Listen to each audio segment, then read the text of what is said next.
Ìjọba àpapọ̀ kéde ọjọ́ ajé gẹ́gẹ́ bí ìsinmi lẹ́nu iṣẹ́.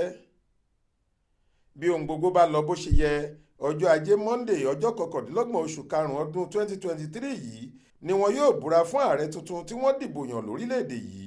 Èyí ló mú kí àwọn aláṣẹ ìjọba àpapọ̀ ilẹ̀ wa kéde ọjọ́ ajé Monday ọjọ́ 29 oṣù karùn-ún ọdún yìí gẹ́gẹ́ bí ìsinmi lẹ́nu iṣẹ́.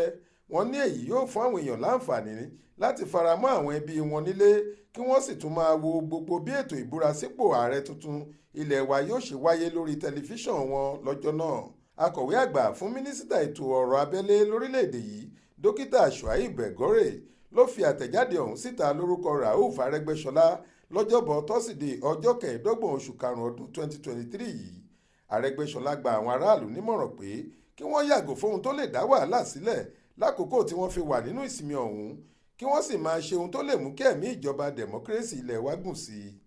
Arẹ́gbẹ́ṣọlá ní, mò ń fi àkókò yìí rọ gbogbo àwọn ọmọ orílẹ̀-èdè yìí pátá pé kí wọ́n lo àkókò ìsinmi táwọn aláṣẹ ìjọba àpapọ̀ ilẹ̀ yìí fún wọn láti fi ṣohun tó lè mú ìlọsíwájú bá orílẹ̀-èdè yìí lápapọ̀. Kò sóhun tó dàbí ìjọba dẹ̀mọ́kírésì tá à ń lò lọ́wọ́ yìí rárá.